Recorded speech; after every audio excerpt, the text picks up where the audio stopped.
Salve María. Hoy día continuamos con nuestras meditaciones de Adviento. El día de hoy hablaremos sobre los diferentes modos que tiene la voluntad de Dios para llegar a nuestras vidas. También hablaremos sobre la obediencia, la humildad y el deseo ardiente que tenía Jesús para cumplir con la voluntad de Dios y cómo seguirlo. Entonces empezamos.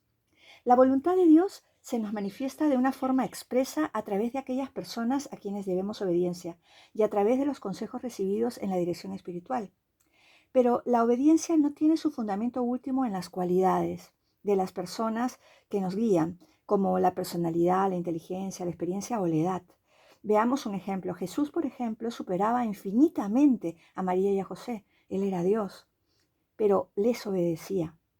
Es más, Jesucristo, en cumplimiento de la voluntad del Padre, inauguró en la tierra el reino de los cielos, nos reveló su misterio y realizó la redención con su obediencia. Quienes piensan que la obediencia es un sometimiento indigno del hombre y propio de las personas con escasa madurez, han de considerar que el Señor se hizo obediente hasta la muerte y muerte de cruz. Cristo obedece por amor, por cumplir la voluntad del Padre. Ese es el sentido de la obediencia cristiana, la que se debe a Dios y a sus mandamientos, la que se debe a la iglesia, a los padres, la que se debe de algún modo u otro que rige la vida personal, social, etc., cada una en su orden. Para obedecer como obedeció Jesús es necesario un ardiente deseo de cumplir la voluntad de Dios en nuestra vida y ser humildes. El espíritu de obediencia no cabe en un alma dominada por la soberbia. Solo el humilde acepta gustosamente otro criterio distinto del suyo, el de Dios, al que debe conformar sus actos.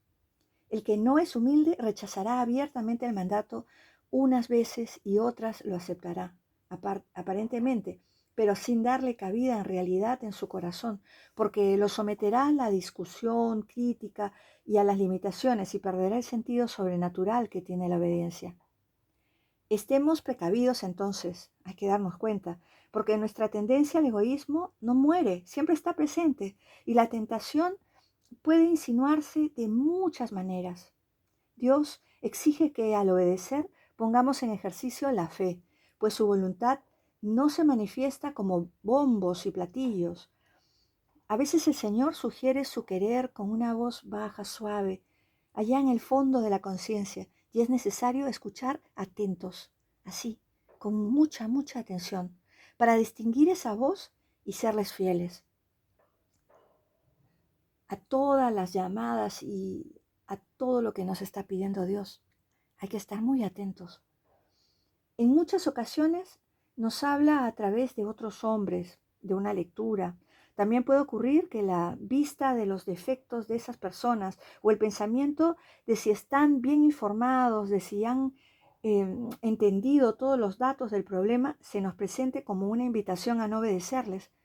Sin embargo, nuestro deseo de cumplir la voluntad de Dios superará ese y otros obstáculos que se puedan presentar a nuestra obediencia. La humildad da paz y alegría para realizar lo mandado hasta en los menores detalles. El humilde se siente gozosamente libre de obedecer. Mientras nos sometemos humildemente a la voz ajena, nos superamos a nosotros mismos en el corazón.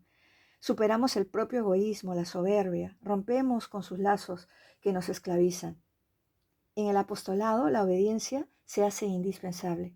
De nada sirven el esfuerzo, los medios humanos, las mortificaciones. Sin obediencia todo será inútil ante Dios.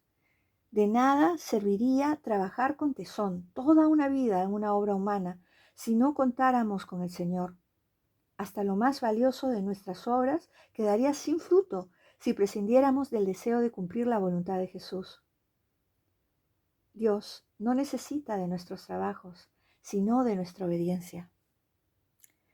Madre de bondad y misericordia, mamita linda, te rogamos nos alcances la gracia de entender esta meditación y ponerla en obra, de poder ser obedientes, de poder ser humildes, pero albergar en nuestro corazón el amor a la voluntad de Dios, una firme e inamovible